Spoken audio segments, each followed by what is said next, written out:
niggas don't stay outside when I play outside. I put the beats on them like Dre outside. I got the bounce side and they'll lay outside.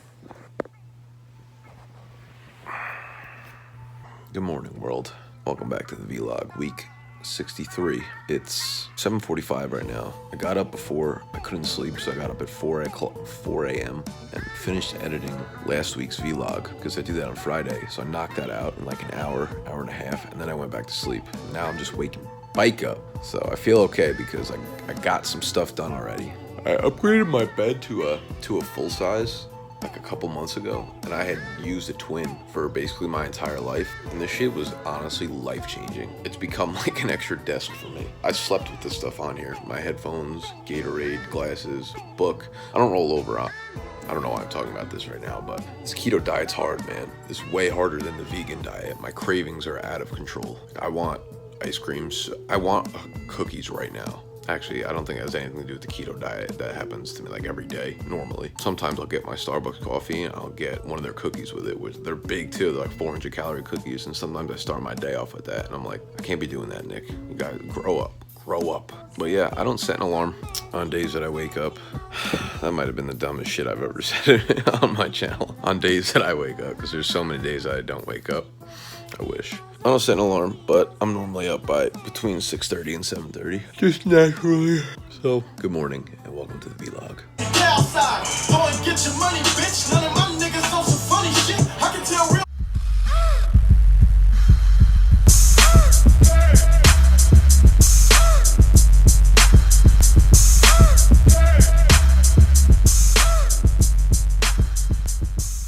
To win the sexiest pick of the draft award, you know, and Bortles is certainly not going to be that. That people might make fun of you, but whatever. Guy puts up numbers. He's got a lot of weapons. It's a good team. I mean, yeah, they're going to be more run heavy, but he outplays AP and getting him 13 rounds short. It's best ball, so whatever. Going down the list a little bit further, I think Ryan Tannehill's being underdrafted. He's a 29th quarterback. That's a 17th round pick. That's easy. That's easy if you want to do weight at quarterback. Which best ball can be volatile doing that type of strategy, but that one, that's just easy for me. So undervalued there. Let's finish things up. I'm not going to do team defense or kicker, but let's finish things up inside end. You know, the top is fine. You know, Gronk, Kelsey, Ertz. You're gonna have to take Gronk, Kelsey, Ertz in the late second, early third. Gronk may go middle second, and if that's the case, then if you want Kelsey or Ertz, then you're gonna have to step up and take them. But after that, you know, the value for me, it screams value, is Hunter Henry right now. He's going in the 7th round. I would take Hunter Henry in the 5th round. Now, I'm not going to if I know I can get him in the 6th. He's going early 7th. So I'm not going to take him in the 5th if I know I can get him in the 6th, which is where I have gotten him recently. But I would take, you know, where do I value him on my board? Actually, I have him as a 5th round. That's how I am on Hunter Henry this year. So huge value, huge undervalued player, even as the 7th tight end off the board. Going down a little bit further, here's something I'm observing. Now, he's going as the 11th tight end off the board. That's a 9th round pick. Jordan Reed. It's one of those, if you have a plan in place where you know you can come back around and you can get somebody like Charles Clay, who I'm going to talk about in a minute. I don't mind taking the risk on Jordan Reed as the 11th. I'm not saying as the 2nd or the 3rd or even the 6th. As the 11th tight end off the board in round 9, fine. Because the upside is there. That's what we're doing here. We're balancing the upside with the injury risk, and that's where we're sort of equaling out. O.J. Howard, after going the 11th tight end off the board, had a little list. Yeah, they're pretty even about this. Last year, I thought he was being overdrafted on the 18th. So right in that range, he's 13th. And by the way, high for him as well. So it isn't that exciting. I mean, the offense is probably going to...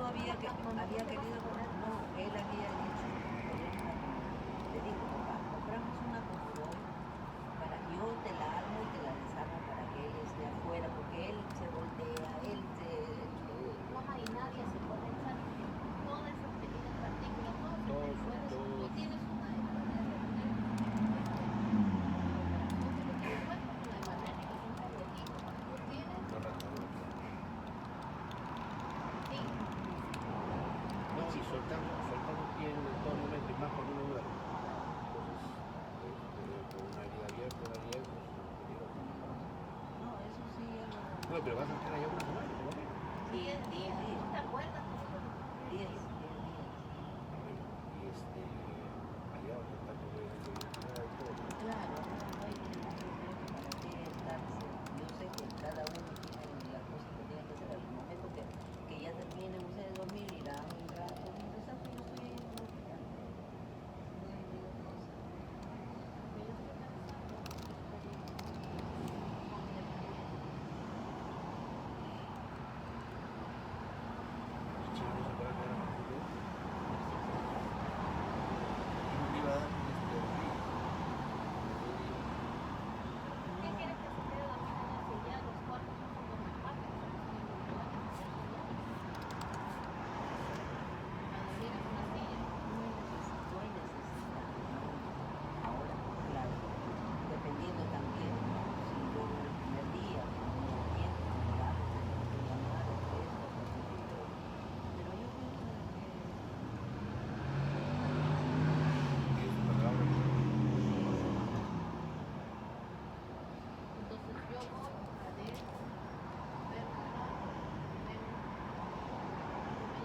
eso ha llegado China. Yo hablo con Jimmy ahora, que él lo va a soltar temprano el día. Por lo menos, Rosela, que tú veas de que ya comienza la, ¿no? Que tienes que hablar a qué hora va a comenzar y que ya no se va a hacer. Pero eso es que... El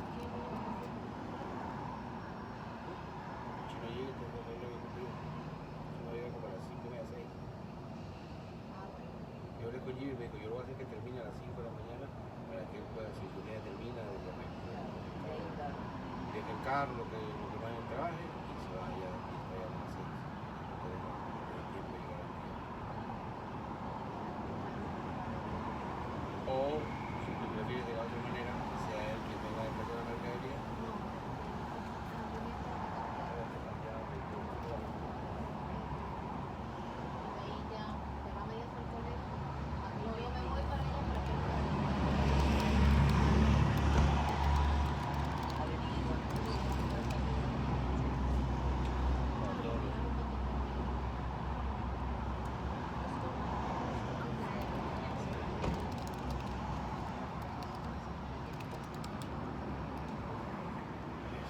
¿Has venido a pie?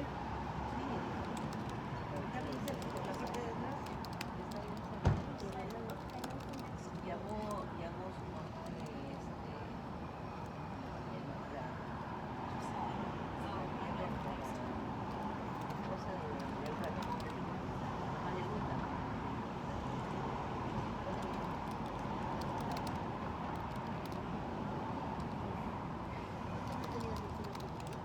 Gumercito también llamó.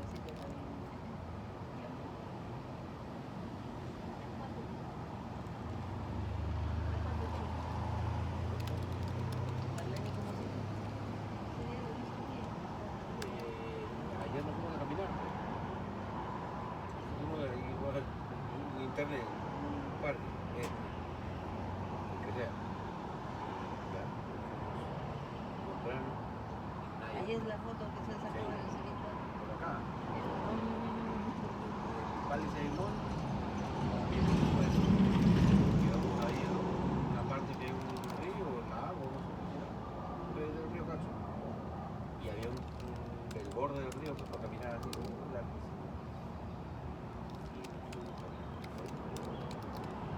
Y ya, un perro, es bonito eso.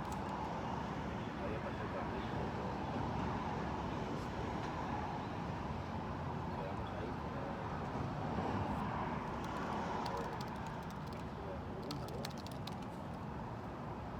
Y Marlene en la caminata, como ella no sabía lo que íbamos, ella no fue técnico, llevamos unos zapatitos planos.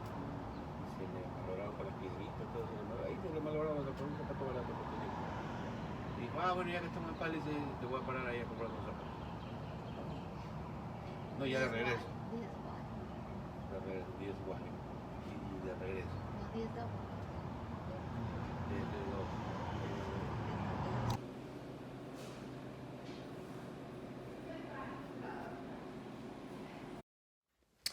So I'm getting deeper into this book, The Tools of Titans by Tim Ferriss, which again I highly recommend. So many golden nuggets in here. As he goes through, he asks these pretty cool questions to each like successful person he's interviewing. The best $100 item you've purchased, $100 or less item you've purchased, or the best supplements that you can recommend and why. And a lot of them are super useful they're super useful because they're coming from people with really successful scientific backgrounds or nutrition and fitness backgrounds.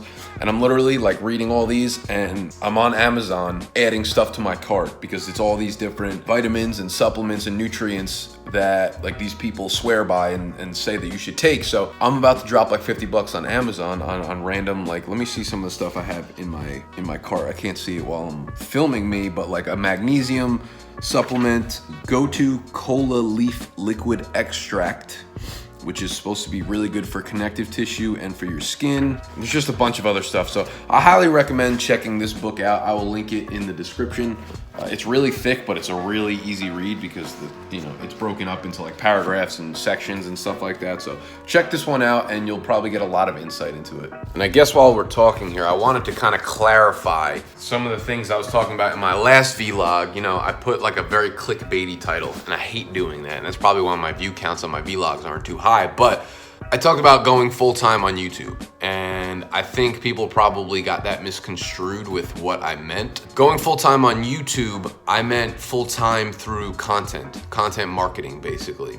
To go full-time on YouTube in terms of the money you get from your videos is nearly impossible. You need to be getting hundreds and hundreds of thousands of views per video, and you need to be putting up multiple videos a week in order to really go full-time off YouTube.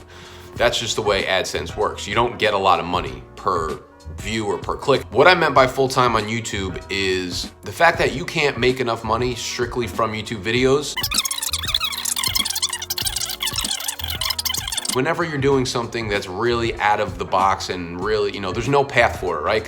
What I'm doing right now, trying to build like a fantasy football, almost a fantasy football lifestyle brand. Never been done before. I will be the first person to do that, and I know I'm gonna be able to do that successfully. When you're doing something like that, there's not a path, so you have to pave your own path. You can't look at what other people have done. You can take bits and parts of what other people have done and try to integrate that into your business plan or your life, but you need to think of creative ways, right? And that's one of the books I read a couple weeks ago by Jay Abraham. You have to take breakthroughs from other industries, right?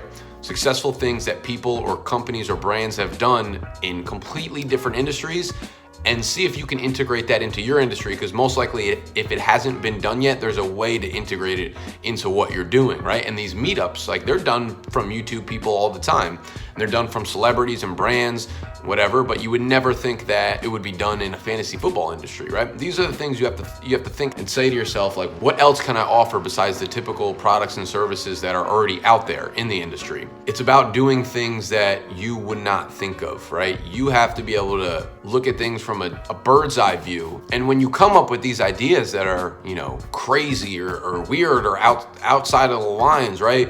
You just have to realize that everything that goes on nowadays, the first time it came out as an idea probably sounded crazy, right? Everything sounds crazy until it's not. Everything is weird. Everything is like, I don't know if that's gonna work, until it works.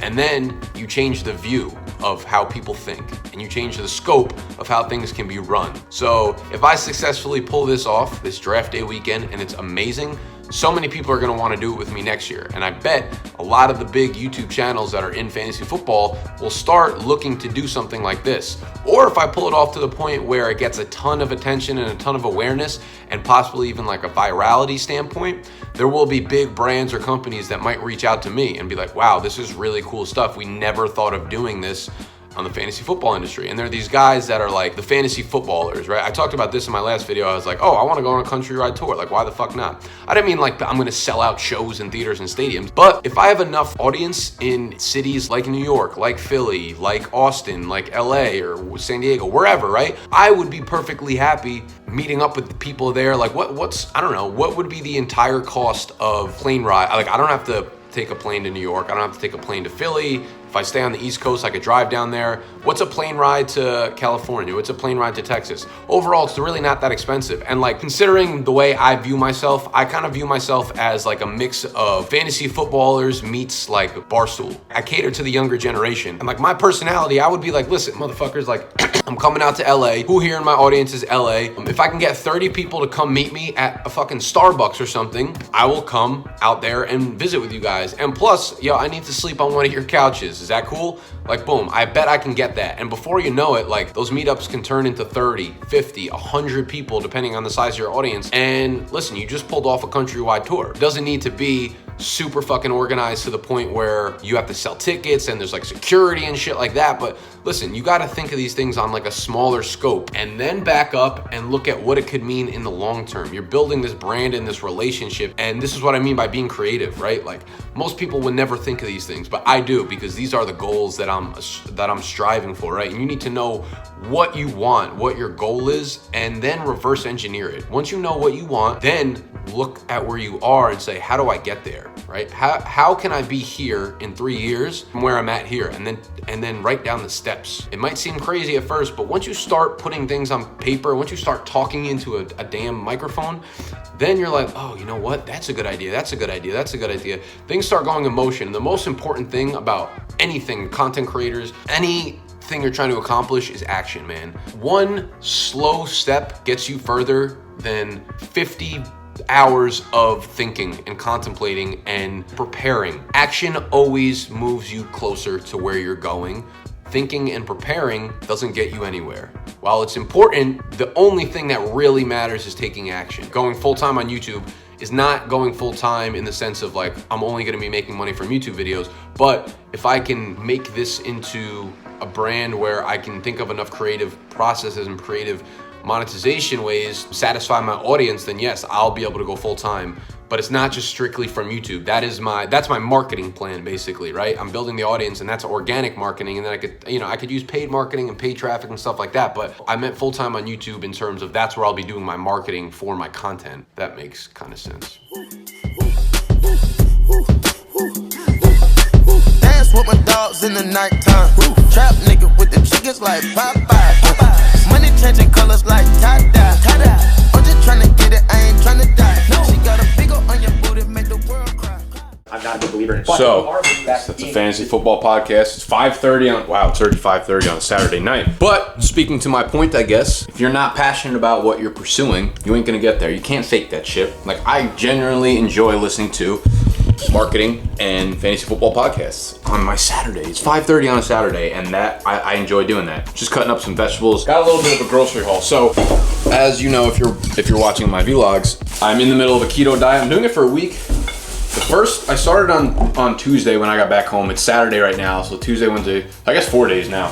The first few days were so hard. I have such a bad sweet tooth, so not having like carbs and not having snacks and stuff to eat were horrible for me, right? Today I kind of turned a corner and I feel really damn good. And I'm like ready to take this thing through the week and possibly extend it into maybe 10 days, 2 weeks, whatever, see how I feel. And you know, if it's really good, then I'll just keep going with it until I don't want to do it anymore. So I bought a lot of vegetables. You saw me cutting up peppers. I bought some celery sticks, a snack, because you want to have like really low carb vegetables that aren't high in sugar. So I stocked up on more guacamole, a bunch of Powerade Zeros. I drink these things normally without when I'm not in the keto diet, but you lose a lot of electrolytes when you're doing this diet. That might be like such fake news. I don't even remember if that had to do with this diet or not, but I think I read that. So I bought Powerade Zero. I buy them in normal. So it's whatever. Bought some of these. You saw these in my last episode or the one before. I love these in the morning rather than getting a regular coffee because you can kind of customize it and do however you want, and they're cheaper than regular Starbucks coffees anyways. What did we get? Oh, we got some asparagus. Yo, I literally was in the fucking frozen vegetables aisle for 10 to 12 minutes looking for asparagus. I'm like, maybe they're not fucking in the frozen vegetable aisle because they're not frozen. They're just sitting there next to all the other stuff in the regular produce section, or the vegetables like spinach, kale, whatever. So I got these. I've never cooked asparagus before. I know you're supposed to cook them on the grill, or they taste better on the grill from my experience, but it's raining right now, as always in New Jersey. So I'm gonna cook these on the oven. I'm gonna make a big ass salad with steak because I got steak.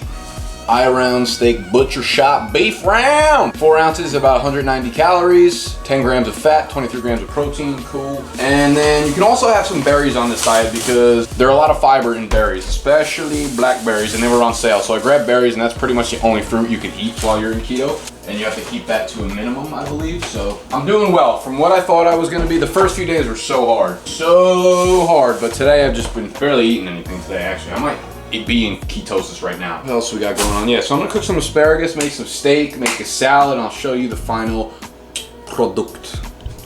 Fuck with me. Let's go. Haven't tried this yet, so it might be actually terrible. No, that's exactly how I like it, baby. Got some fried onions up in here. Put it on the steak. We're eating good. Good morning. It's 6. I'm not gonna look at my phone because that's something I've been practicing doing. When I wake up, I don't look at my phone for at least the first hour. Literally nothing. So I keep this watch next to me now so I can see the time. It's 6:44. I'm gonna weigh myself because I have not weighed myself in a while, but I'm feeling super lean. I'm feeling like I'm dropping weight really quickly on this keto diet, which is normal. I'll talk about it in a sec, but I wanna hop on the scale. 155.6. Wow. That is probably, I'll let you look, not in a weird way, but just to see how lean I'm getting. I can see it in the mirror. My midsection is getting super lean.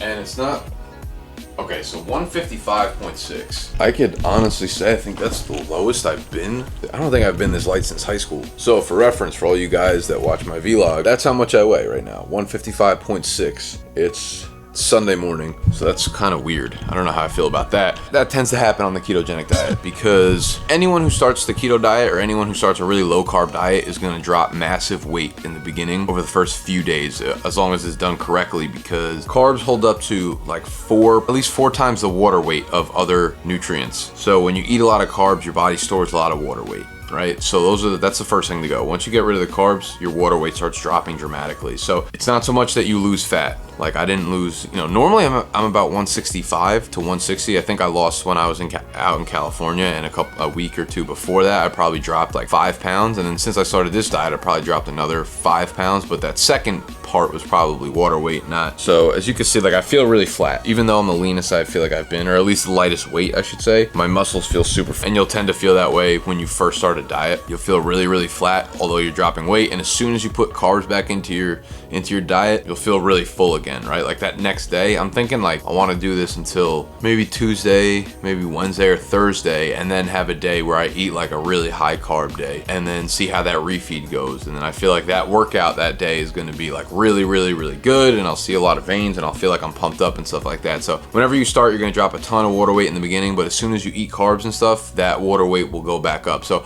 I suggest not going by the scale. That's why I don't look at the scale when I'm dieting. For some people, it's helpful to look at the scale every single morning to get a track. But if you do that, know that your weight is going to fluctuate wildly on a day-to-day basis. All you want to do is look at the overall trend. If it's a 166, 165, 167, 165, 165, 164, 163, the overall trend is going down. But you'll have days where you'll randomly go up because it depends on how many carbs you ate the day before. It depends on when you ate the carbs, right? So when people talk about, oh, you don't want to eat late at night, you don't want to eat a lot of carbs or whatever, that's fake news, right? That's false. It's going to factor into what you weigh the next day. Doesn't factor into the amount of fat you have on your body. So that's something to keep in mind when you're dieting. Anyways, yeah, so I'm not looking at my phone. Another thing that I took away from the weekend in LA is always energy in before energy out. So you kind of measure where you're at for the day in terms of your energy. If you're feeling good, then you can start working on more of your creative tasks and tasks that take a lot out of your brain. If you don't feel that good, right? If you're really tired, you didn't sleep well, then you'll probably have that day to work on more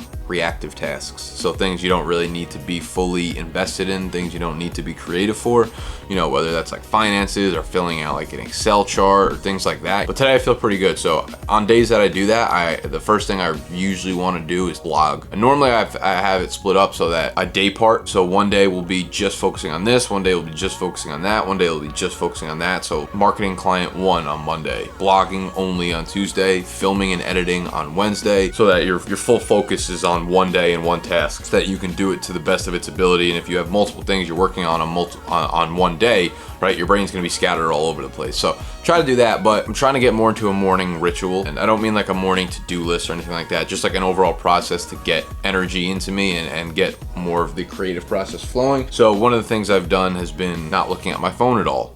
Doing reading in the morning, doing light stretching, doing a little bit of exercise. And when I mean little, I mean like legitimately 10 push-ups, 10 air squats, something like that. And then I want to make blogging like the first thing I tackle. Probably 5 days a week, I like to blog for 1 hour when I wake up, maybe 2 hours, depending on how in the zone I am at the time.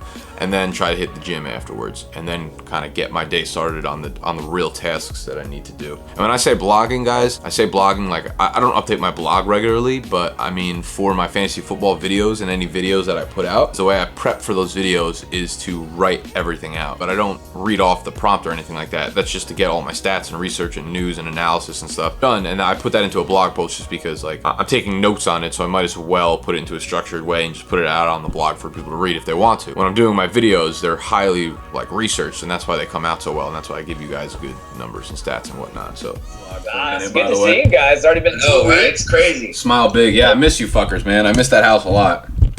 I know. Actually, I don't know if I talked to you about this, but I talked with Noah and Elliot. My big idea that I came out with, like I needed to think of blog work is my biggest takeaway too, is like getting a course going. So that's how I'll get them, and that's what we kind of like decided. I want to be done. I want to at least have 10 possible names on my end of people whose podcasts I want to be on. And these are not like huge big podcasts. These are just people who talk to like.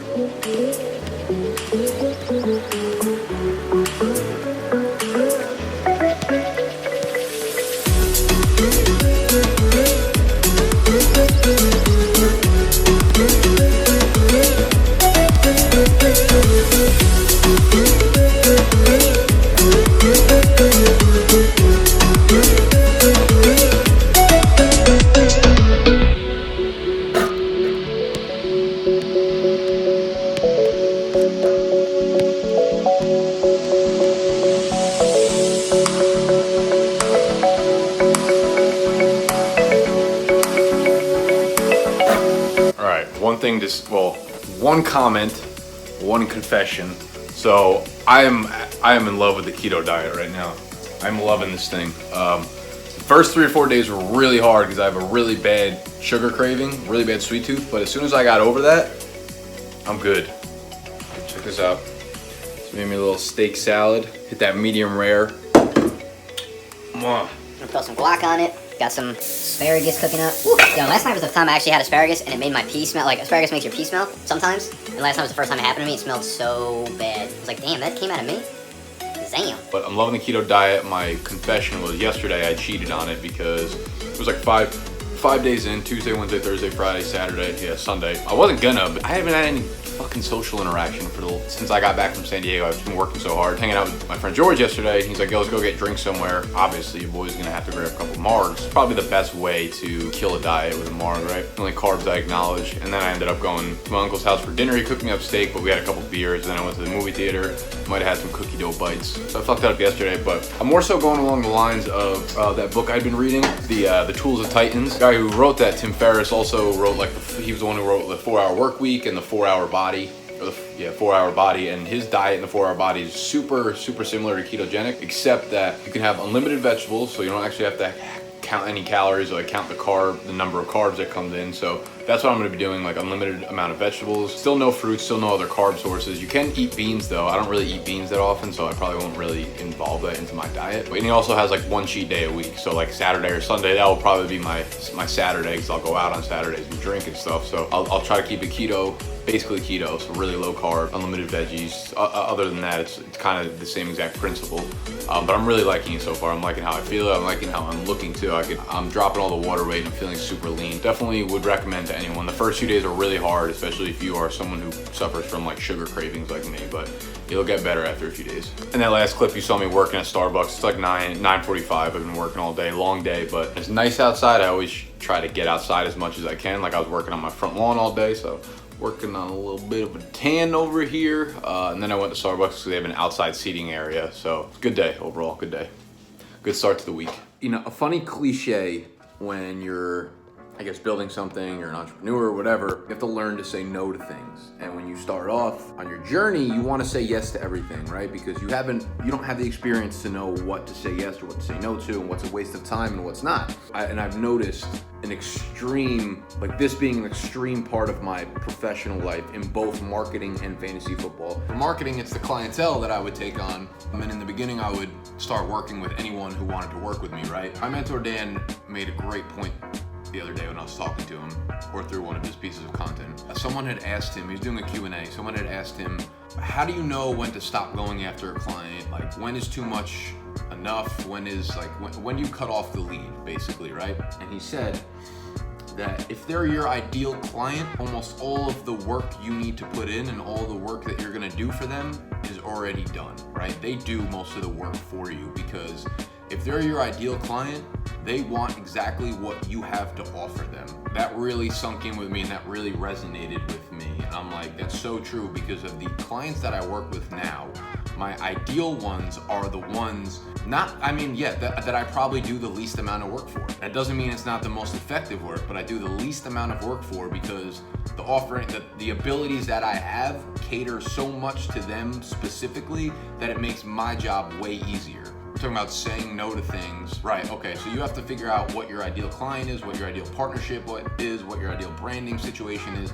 And just a few examples that have come into my life. I just got an email from some daily fantasy sports blockchain company, and they want to like partner up, and they're like, we're gonna give you a referral link for everyone that signs up. You get a 5% commission plus like X amount of dollars or whatever. And these are things that you have to seriously consider when you're building a brand. Like, yes, there's monetization involved, and you can make some money with it, but like that's not on like it's a blockchain. It's basically, imagine signing up for FanDuel or DraftKings, one of the highly popularized DFS platforms. It's run through like a blockchain technology. I know nothing about this company. I don't play it myself. For all I know, they could be the next DraftKings or FanDuel.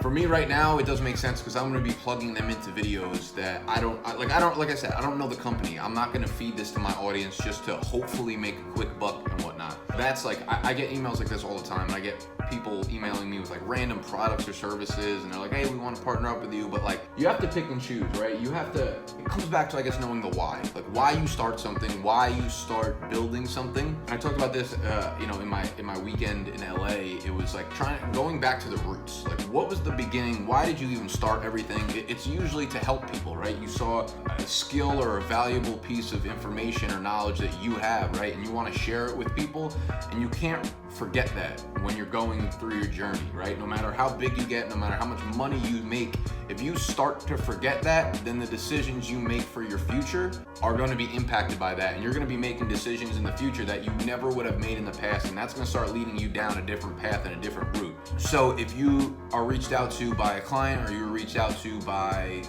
a brand or a company or something that wants to partner with you, I like to step back and ask myself, like, would I ever have done this in the beginning? Would I do this without monetary purposes? Is this something that I think is valuable and is actually going to add value to my audience? And if the answer is yes, then you should seriously consider it, because listen, this is something I've been working on. Like, I hate pitching things to my audience and trying to sell things. I hate doing that because I don't think it's valuable to them. But I've come around to the idea that if you are not selling your products, if you believe in the product you're selling, right? If I'm like, oh dude, I'm making something that's so dope and so cool, and I think you guys would really, really get value from it, then that's the time to sell, because you're doing your audience a disservice by not adding value to their life, right? If you're like, okay, I'm selling this for 15 bucks, and I think it's really, really gonna help you out, and if you genuinely believe that it's gonna help them out, then you shouldn't feel like you're selling anything. You should feel that you're actually helping them, right? Maybe it's not specific information in that point of time, but if they buy it, then it's really helping their life and improving them. And that's the way you should look at sales. And it goes back to, like, if you don't believe in what you're selling, then you're in the wrong fucking business or the wrong industry to begin with, right? That's a more general problem that you need to fix that shit on your own. Yeah, just saying no goes back to the why you started everything, where you started in the beginning, where you want to be going, and you just can't lose sight of the initial why. And if you do, you're gonna start doing things that are off course, or as we like to say, off #brand. So for example, there is an app called Draft. They are similar in a way to, for people that don't really know fantasy football, they are a drafting app, but it's not a daily draft app. You actually draft a full team of players. DraftKings and FanDuel, you basically pick it each week. You make a new team, and you do one for week 1, you do a completely different one for week 2.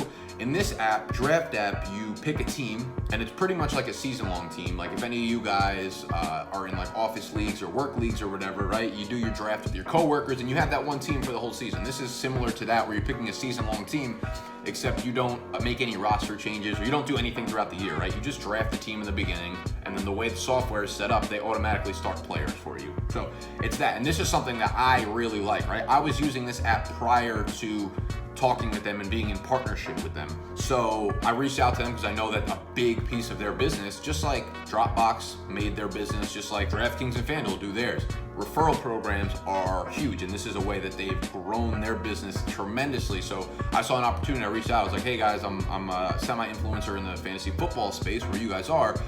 Any way we can get something going, brand deal, partnership, whatnot? They said, sure. They said, give us some information about your brand, company background. And I did that. They came back and they said, great, we'd love to do something with you. How about we give you a promo code, right? Or a referral link basically to our website. Anyone that signs up using your promo code, I use BDGE, they'll get a free $3 entry into a league.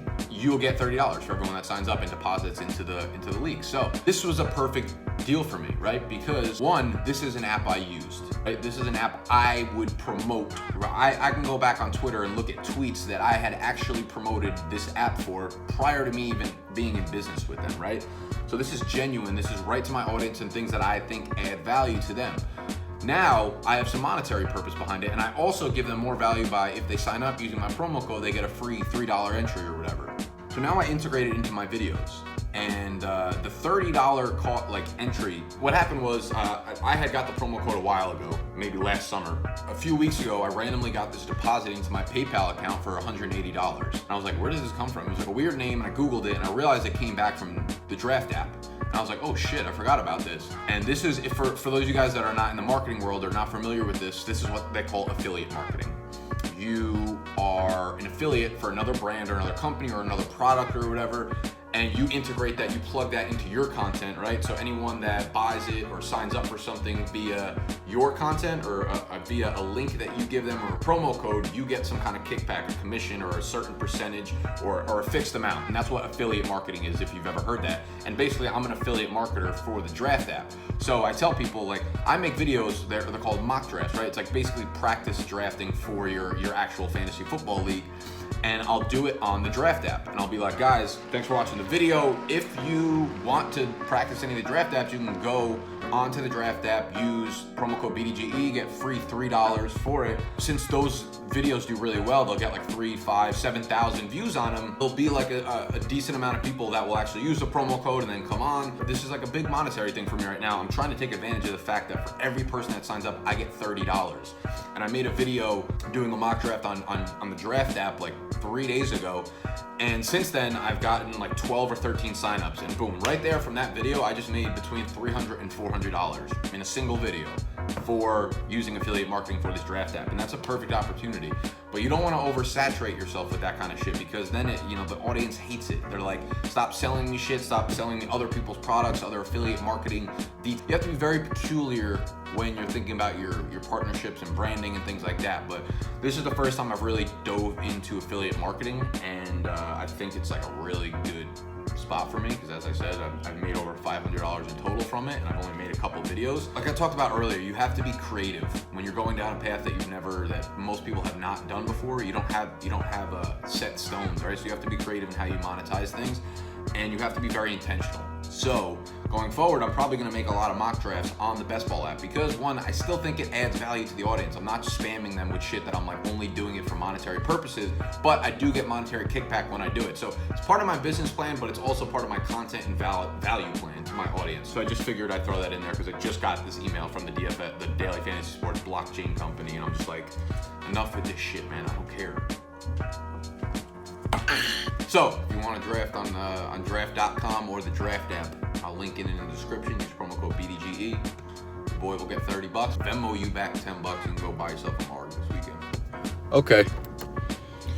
So I hope you enjoyed all the ridiculous spiels on this week's vlog, Life with Nicholas. That's going to wrap it up, because it's about 10 o'clock Thursday night, which is when I wrap up these videos. I'm going to start editing this video, so I have a lot of shit to do tomorrow before Memorial Day weekend kicks off. I want to make sure that I don't have to stay home and do work all weekend, so I want to get it all done tomorrow. I can go out, drink 35 Margs, and have fun. It's all about balance. It's all about subjective balance. What's your balance? My balance is really hard work during the week and a lot of alcohol on the weekends. I read a great quote the other day in Tools Titans. He asked someone, I forget which guy it was in the book, what is your ideal day? He said 10 hours of caffeine and 4 hours of alcohol. Spot on. So I'll leave y'all with that. Thumbs up if you enjoyed, subscribe to the channel if you are new, and I'll see y'all next Saturday.